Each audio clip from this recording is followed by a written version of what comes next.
Welcome to Telugu రాజ్యం. నేను శరత్చంద్ర. ప్రస్తుతం మనతో పాటు సిపిఎం రాష్ట్ర కార్యవర్గ సభ్యులు చిగురుపాటి బాబురావు గారు ఉన్నారు. ఇటీవల ఆంధ్రప్రదేశ్ ప్రభుత్వం ఒక కీలకమైన నిర్ణయం తీసుకుంది. దేశవ్యాప్తంగా అలాగే దక్షిణాది రాష్ట్రాల్లో, ఆంధ్రప్రదేశ్ లో ముఖ్యంగా జనాల రేటు తగ్గిపోతుంది. జనాభా సమతుల్యత దెబ్బతింటుంది. గణనీయంగా జనాలు తగ్గిపోవటం వల్ల వృద్ధుల సంఖ్య పెరిగిపోతుంది, యువతరం సంఖ్య తగ్గిపోతుంది అనే ఉద్దేశంతో పిల్లల్ని పెంపకాన్ని ప్రోత్సహించే ఉద్దేశంతో మూడో బిడ్డని కంటే 30,000, నాలుగో బిడ్డకి 40,000 అని ప్రోత్సాహకాలని 2 రోజుల క్రితం ముఖ్యమంత్రి గారు ప్రకటించడం జరిగింది. ఈ నేపథ్యంలో ప్రభుత్వ నిర్ణయాన్ని ఎట్లా చూడాలి, ఎట్లా అర్థం చేసుకోవాలని అనిపిన బాబురావు గారితో మాట్లాడదాం. బాబురావు గారు నమస్తే. రాష్ట్ర ప్రభుత్వం పిల్లల్ని కనండి, పిల్లల్ని పెంచండి, పిల్లల్ని కనండి, మూడో బిడ్డకి 30,000, నాలుగో బిడ్డకి 40,000 అని నినాదాన్ని ఇచ్చింది. ఒకప్పుడు ఒక్కరు చాలు, ఇద్దరు ముద్దు, ముగ్గురు ఆపైన అసలే వద్దు అన్న ప్రభుత్వాలు ఇప్పుడు పిల్లల్ని పెంచండి అంటారు. ఎట్లా చూడాలి సార్?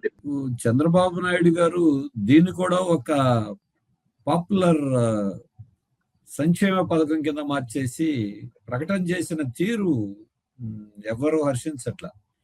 మీరు మూడో బిడ్డను కంటే 30,000, నాలుగో బిడ్డను కంటే 40,000, ఇక ఆ తర్వాత దాన్ని బట్టి ఒక రేట్ అనౌన్స్ చేసి చేయటం అది సరైన పద్ధతిలో లేదు. దీని మీద ఒక సమగ్రమైన చర్చ జరగాలి. ఒక జనాభా విధానాన్ని రూపొందించాల్సిన అవసరం ఉంది. గతానికి వాటికి తేడా వచ్చిన మాట నిజం. ఒకప్పుడు జనాభాతో పోలిస్తే జనాభా నియంత్రణ అయిన మాట నిజం. కానీ పులిని చూసి నక్కవాత పెట్టుకున్నట్టు జపాన్నో కొరియానో చూసి ఇండియాలో, ఆంధ్రప్రదేశ్లో మక్కీగా ఆ విధానాలను అమలు చేయాలనుకోవటం అది మంచిది కాదు.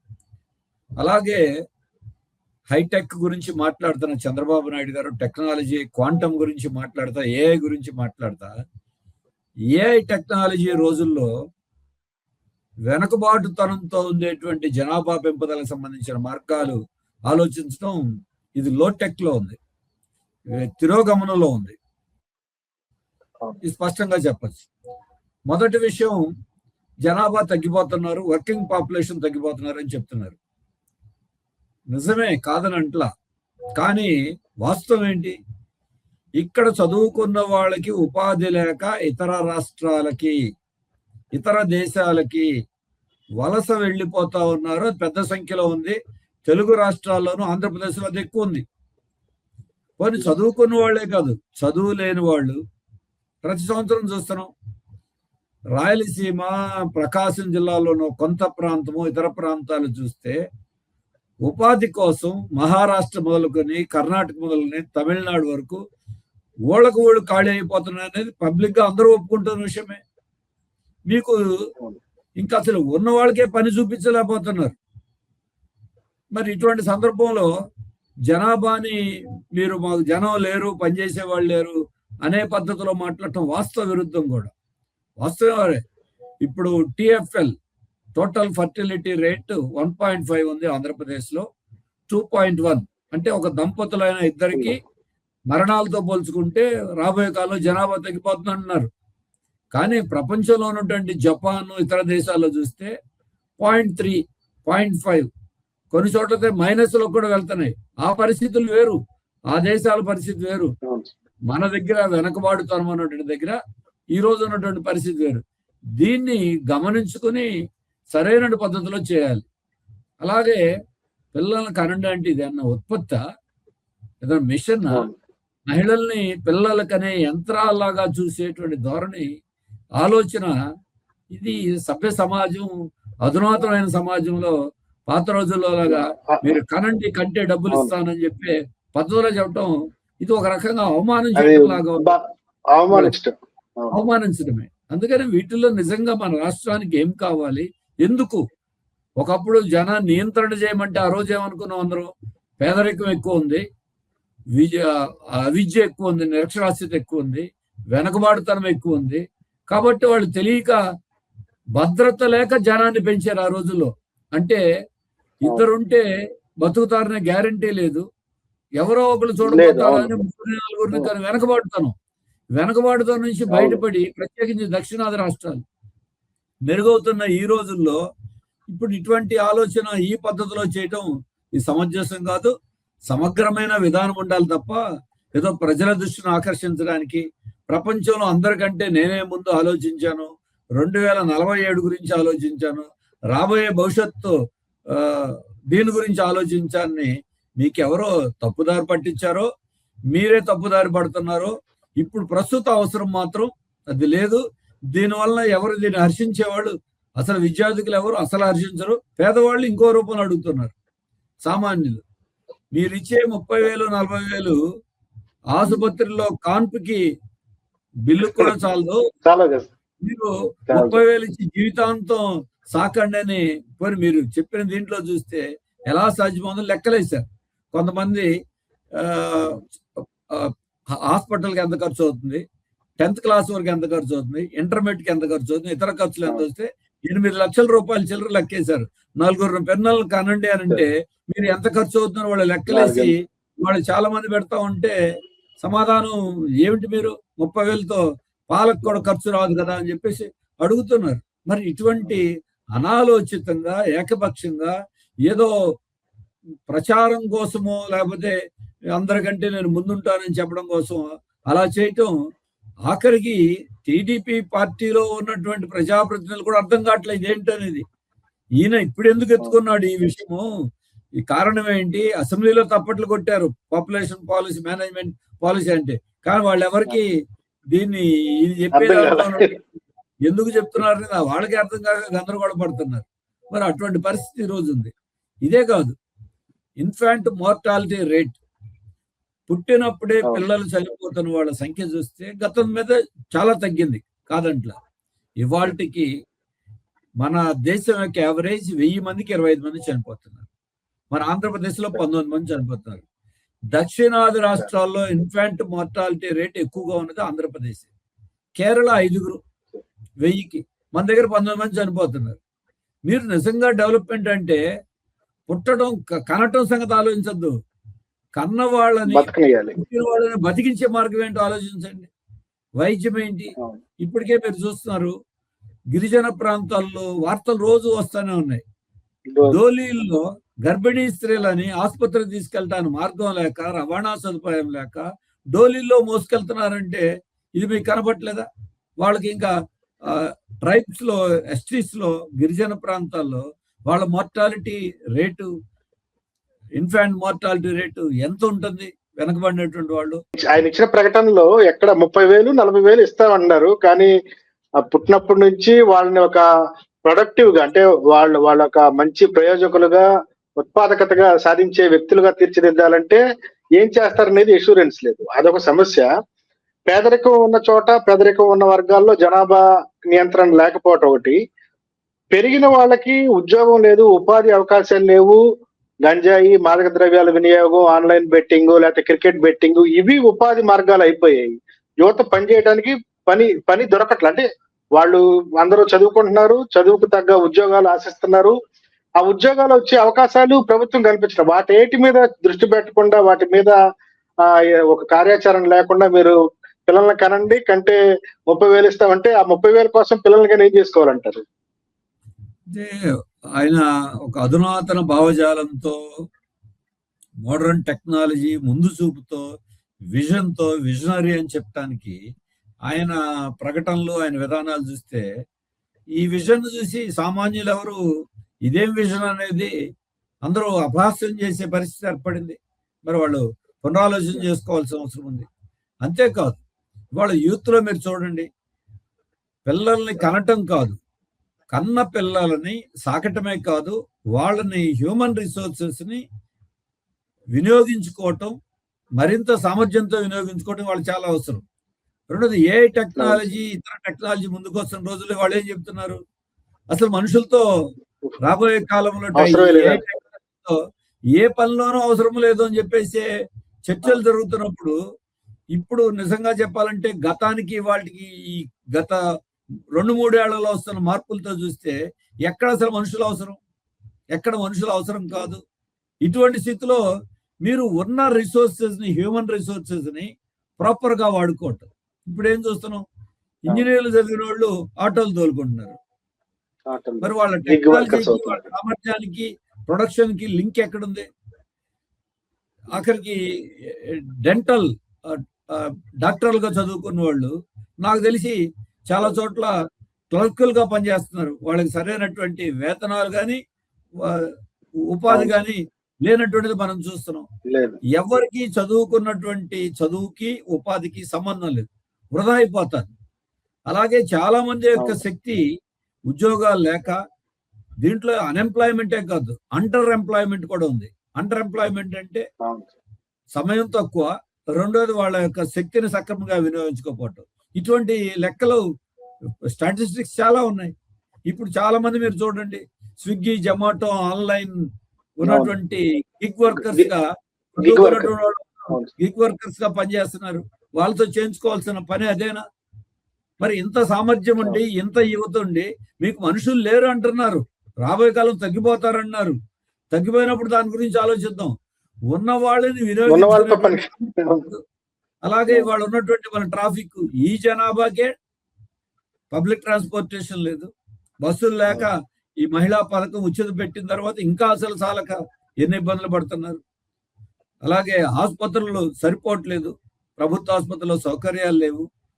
అలాగే ఉన్నటువంటి సీట్లు ఒక చోట ఒక అటెండర్ ఉద్యోగానికి ఇస్తే లక్షల సంఖ్యలో యావరేజ్న అప్లికేషన్ పెట్టుకుంటున్నారు. మరి అన్నిట్లో చూసుకుంటే ఆహారోత్పత్తి ఇప్పుడు ఏం చెప్తున్నారు? ఇప్పుడు రెండోది ఆయన ఎప్పుడు చెప్పింది, ఒకవైపున పొదుపు చర్యలు పాటించండి అని కేంద్రం నుండి, ఈ ఎన్డీఏ ప్రభుత్వం నుండి మోడీ గారు చెప్తున్నారు. అసలే ఇప్పుడు పశ్చిమాసియా యుద్ధంలో ఉన్నారు. ఈ పశ్చిమాసియా యుద్ధంలో ఉండి మేము యూరియా వాడద్దు, బంగారం కొనద్దు, నూనె తక్కువగా వాడండి, పెట్రోల్ డీజిల్ తక్కువగా వాడండి, పొదుపు చేయండి అని చెప్తున్న రోజుల్లో, అంటే అన్ని పొదుపుగా చేయాలి, పిల్లలు మాత్రం పొదుపుగా వద్దు, విరివిగా కానండి. ఇది ఈ సిచ్యుయేషన్ లో, ఈ టైంలో ఇటువంటి ప్రకటనలు చూస్తే ఎక్కడ ఒక సమగ్రమైనటువంటి దృక్పథం. అందుకని ఇప్పటికైనా నిజంగా చెప్పాలంటే హ్యూమన్ రిసోర్సెస్ ని మాక్సిమం వాళ్ళ యొక్క శక్తి మొత్తాన్ని వినియోగించుకోవడానికి కావలసిన పద్ధతిలోను, అలాగే మన చదువుకి ప్రస్తుత అవసరాలకి వీలైన రీతిలో వాళ్ళ స్కిల్ డెవలప్మెంట్ చేయటము, ఇవన్నీ కూడా ఎన్నో జరగాలి. ప్రభుత్వ పోస్టులు, ఖాళీ పోస్టులు ఏది ఈ రెండేళ్లలో ఏమైనా జరిగిందా సార్? అంటే ఉన్న యువతకి ఉపాధి, ఉద్యోగం, నైపుణ్యానికి, చదువుకి నైపుణ్యానికి తగ్గ ఉద్యోగాలు కల్పించే ప్రక్రియ ఏమన్నా ఈ రెండేళ్లలో మీకు కనిపించిందా? అంటే కనిపించింది, ఒకటి మాత్రం కనపడింది. రోజు ప్రకటనలు మాత్రం మాకు కనపడుతున్నాయి. లక్షల ఉద్యోగాలు, మంత్రివర్గంలో తీర్మానాలు, అలాట్మెంట్లు. దీన్ని అడ్డం పెట్టి లక్షల ఎకరాల భూముల్ని బడా కంపెనీలకి దారదత్తం చేస్తున్నారు. మీరు రోజు చదివితే ఒక మంత్రివర్గ సమావేశం లేదు ఇంకొక కమిటీ మీటింగ్ జరిగితే ఎవరికి, మీరు బహుశా రాష్ట్రంలో అధ్యయనం చేసే వాళ్ళకు కూడా తిరిగి పరిస్థితి లేదు. అన్ని సంస్థలకి దాంట్లోన లోటుపాట్లని అర్థం చేసుకునేంత సమయం కూడా లేకుండా విడిగా కేటాయింపులు చేసేస్తున్నారు. కేంద్రం వాళ్ళదే చేసి, రాష్ట్రం వాళ్ళే చేసి, ఉద్యోగాలు ఎక్కడ కల్పించబడి, అసలు ఇంటర్నేషనల్ గానే వృద్ధి రేటు పడిపోతా ఉంది. దేశంలో 8.3 ఇన్ఫ్లేషన్ ఉంది. వరల్డ్ బ్యాంక్ తో సహా అందరూ మన రేటింగ్ సంస్థలన్నీ మన గ్రోత్ రేట్ 6% తగ్గించేది. ఇవన్నీ తగ్గిపోతా ఉంటే ఆంధ్రప్రదేశ్ లో బ్రహ్మాండంగా పురోగతి, ఆంధ్రప్రదేశే కాదు, చంద్రబాబు నాయుడు గారు కూటమి ప్రభుత్వం ఒకటే అని చెప్పడానికి కాదు, జాతీయ అంతర్జాతీయ ఆర్థిక పరిస్థితులు సవ్యంగా లేవు. పెట్టుబడులు పెట్టేటువంటి పరిస్థితి లేదు. పెట్టుబడుల నుంచి తగినటువంటి ఉత్పత్తి జరిగి ప్రజలకి కొనుగోలు శక్తి లేదనేది వాస్తవ పరిస్థితి అర్థమవుతా ఉంటే, దీనికి భిన్నంగా మీరు మాటలు మాట్లాడుతూ ఉంటే ఎక్కడ ఉపాధి కల్పించేది? ఉన్నటువంటి పోతున్నాయి. గ్యాస్ వస్తే చిన్న వ్యాపారం చేసుకునే వాళ్ళు, చిన్న చిన్న హోటల్ నడిపేవాళ్ళు మూతపడ్డాయని కళ్ళ ముందు ఇప్పుడు కనపడతా ఉంది. పోయేవాళ్ళ సంఖ్య కనపడతా ఉంది. అంతకుముందు వాలంటీర్ లాగా 1.5-2 లక్షల మంది పని చేయించుకున్నారు. ఆ సిస్టమ్ లో తప్పుందా ఒప్పుందా వేరే సంగతి, వాళ్ళందరూ బజారు పడ్డారు కదా. మరి మీరు చిన్న చిన్న ఉద్యోగాలు చేసే వాళ్ళందరూ అయ్యారు. మీరేమంటారు? మేము డిఎస్సి ఉద్యోగాలు ఇచ్చాం కదా అంటారు. డిఎస్సి ఉద్యోగాలు ప్రతి సంవత్సరం ఒక పోలీసు ఉద్యోగాలు, విద్య, ఈ రెండే హెల్త్ లోను, వీటిలోనే భర్తీ చేసేది. అవి కూడా నంబర్ చాలా తక్కువ. ఇంకా చాలా మంది పెండింగ్ ఉన్నారు. మీకు ఎక్కడ ఉపాధి చూపించినటువంటిది? విశాఖపట్నం స్టీల్ ప్లాంట్ లాంటి చోట కూడా ఉన్నటువంటి వాళ్ళు కాంట్రాక్ట్ వర్కర్ని, రెగ్యులర్ వర్కర్ని విఆర్ఎస్ అనౌన్స్ చేసి మరి అఫీషియల్ గా తగ్గించేస్తున్నారు. ఇంకా మీరు లెక్కకు రానటువంటివి చిన్న మధ్యతరగతి పరిశ్రమలు మూతపడతా ఉన్నాయి. గవర్నమెంట్ లో ఉద్యోగాలు పెరుగుతున్నాయి లేవు, ప్రైవేట్ లో ఉద్యోగాలు దెబ్బతింటున్నాయి, ఉపాధి లేదు. వ్యవసాయంలో మీకు సీజన్లతో పోల్చుకుని గతంతో పోల్చుకుని చూస్తే వ్యవసాయ విస్తీర్ణం పెరగట్లా, ఇంకా తగ్గుతా ఉంది విస్తీర్ణం కూడా. మరి ఎక్కడ పోనీ రియల్ ఎస్టేట్ బాగుందా? మీరు ప్రభుత్వ లెక్కలే కాగ్ ఇచ్చినటువంటి నివేదికలు మీరు చూడండి, అన్ని రకాల పన్నులు వసూళ్లు తగ్గిపోయింది. మీకు వ్యాట్ మొదలుకొని మిగిలినటువంటి ట్యాక్సెస్ అన్ని కలెక్షన్ తగ్గిపోయింది. జనం దగ్గర డబ్బులుంటే కొనుగోలు జరుగుతూ ఉంటే, రియల్ ఎస్టేట్ ఉంటే అందుకనే మీకు దాని రిఫ్లెక్షన్ మీకు పబ్లిక్ కనపడతా ఉంది. అందుకే మీరు అనేది ఇప్పుడు కాదు, ఇది 2047కి చూడండి అంటున్నారు. 2047 పైన పూర్తి చిత్రం చూడాలంటే 2 ఏళ్లలో దాని సంకేతాలు కనపడాలిగా. ఆ సంకేతాలు ఏమి కనపడతలేదు. భూములు తీసుకోవటం వరకే జరుగుతుంది, ఇన్సెంటివ్లు అనౌన్స్ చేయడం వరకే జరుగుతా ఉంది. మిగిలినటువంటి పద్ధతిలో ఎక్కడా అటువంటి జరగట్లా. ఇవేమీ లేకుండా పిల్లల్ని కనండి అని చెప్తే మీరు కనమని చెప్పగానే కనే పరిస్థితిలో జనము లేరు. ఎందుకంటే వాళ్ళకి తెలుసు ఉన్న ఒకళ్ళని ఇద్దరినే కాపాడుకోవడమే కష్టం. ఆర్థిక పరిస్థితి కాదు, సామాజిక పరిస్థితులు కూడా బాగా. మీరు అన్నారు వృద్ధులైన వాళ్ళందరూ పని చేయకుండా ఉండే వాళ్ళ సంఖ్య పెరుగుతుంది, పని చేసే వాళ్ళ యువత సంఖ్య తగ్గుతుందని. నిజమే, అది ఫ్యాక్టే కాదంట్లా. కానీ యువతలో ఉన్నటువంటి వాడు కూడా చాలా మంది పని చేద్దామంటే పని లేదు, పని చేసేటువంటి పరిస్థితి లేక సమాజంలో మత్తు పదార్థాలకి గంజాయికి తప్పుదారి పడుతున్న వాళ్ళ సంఖ్య కూడా గణనీయంగా ఉంది.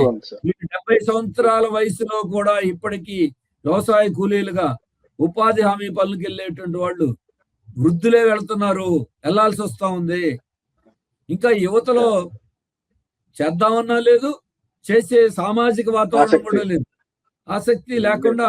అంటే ఒక వ్యక్తుల తప్పు కాదు, అది సిస్టమ్ అలా ఉంది. అందుకని అటువంటి యువతని నిర్వీర్యం చేయకుండా యువతని ప్రొడక్షన్ రిలేటెడ్ గా కానీ మిగతా అన్ని రంగాల్లో వాళ్ళ సామర్థ్యాన్ని వినియోగించుకోవటం ఎలా అనే దాని మీద దృష్టి పెట్టాలి తప్ప అది వదిలేసి ఇటువంటి స్లోగన్స్ మీద ఏదో పాపులేషన్ మేనేజ్మెంట్ పాలసీ అని చెప్పి అనౌన్స్మెంట్ల మీద చేస్తే రాష్ట్రానికి కానీ ఆ కూటమి ప్రభుత్వానికి కూడా ఏమీ లేవదు. మామూలు బయట అందరూ నవ్వుకుంటున్నారు. ఇటువంటిది ఏంటి, చంద్రబాబు నాయుడు గారు 20,000 30,000 అనేదో వేలంపాటు పెట్టినట్టు పిల్లలు కనడానికి అనౌన్స్ చేసే దీన్ని ఎవరు హర్షించట్లా. మరి ఆయన పునరాలోచన చేసుకోవాలి. చేసిన పథకాలన్నీ ముందు P4 అన్నారు, పేదరిక నిర్మూలన. ఇంకేం లేదు, డబ్బున్న వాళ్ళందరూ వచ్చి మీరు దాన ధర్మాలు చేయండి పిలిపిస్తే దాన ధర్మాలు చేస్తారా? తెలియంది వాళ్ళ సొసైటీ ఎలా ఉంది. చేసేవాళ్ళు ఎప్పుడూ ఉంటారు, వాళ్ళు మనం హర్షించాల్సిందే. కానీ దాంతో పేదరికం పోతుందా? పేదరికం పోయేట్టుగా చేయాల్సింది short term loan long term loan governments విధానాలు స్టెప్స్ తీసుకోవాలి.